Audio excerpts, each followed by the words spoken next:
আসসালামু আলাইকুম। আজ আমি আপনাদের সাথে একটা চকলেট কেকের রেসিপি শেয়ার করছি। প্রথমে আমি সবগুলো উপকরণ নিয়ে নিয়েছি মেজারমেন্ট কাপ দিয়ে। এখন উপকরণগুলোকে একটা ছাঁকনিতে নিয়ে নিয়েছি যেন ছেলে মিশিয়ে নিতে পারি।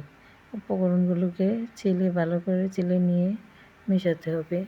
পরে উপকরণগুলোকে একসাথে আমি চেলে নিতেছি। দেখেন ঝাঁকিয়ে চেলে নেব।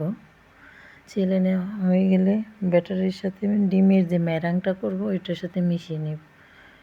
দানা দানা ভাবটা যেন না থাকে এমনভাবে চেলে নেব। গুঁড়ি থাকলে এগুলো হাত দিয়ে বা চামচ দিয়ে এগুলোকে মিশিয়ে নেব। মিশিয়ে নেওয়া হয়ে গেলে এগুলো উপকরণ আমরা মিশিয়ে নেব। দেখেন আমি ছেঁকে নিয়েছি,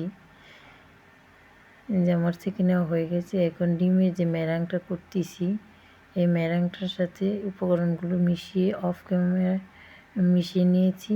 এখন দেখেন ব্যাটারটা আমি ট্যাপ করে দিচ্ছি যেন বাবলস না হয়। বাবলস হলে কেকটা চুপসে যাবে। তারপরে কেকটা আমি অফ ক্যামেরায় বেক করে নিয়েছি। বেক করে নেওয়ার পরে ঠান্ডা করে স্লাইস করে নিয়েছি। স্লাইসগুলো দেখেন কত সুন্দর হয়েছে। স্লাইসগুলো সুন্দর করে সমানভাবে করে নিয়েছি। এখন স্লাইসগুলোর উপরে আমি সুগার সিরাপ এবং যেহেতু এটা চকলেট কেক এই জন্য আমি চকলেট গানাশ দিয়ে নেব। চকলেট গানাশ দিয়ে তারপর এটার উপরে ক্রিম দিয়ে নেব।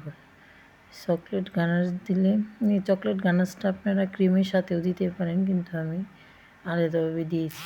দেখুন আমি এখন ক্রিম দিয়ে নিচ্ছি। ক্রিম দিয়ে কেকটাকে আমি ক্রাম পুটিং করে নেব। দেখেন আমি পাইপিং ব্যাগে ক্রিম ভরে নিচ্ছি, ভরে দিয়েছি। এতে সহজ হয় ক্রিম দিয়ে কেকটাকে ক্রাম পুটিং করা।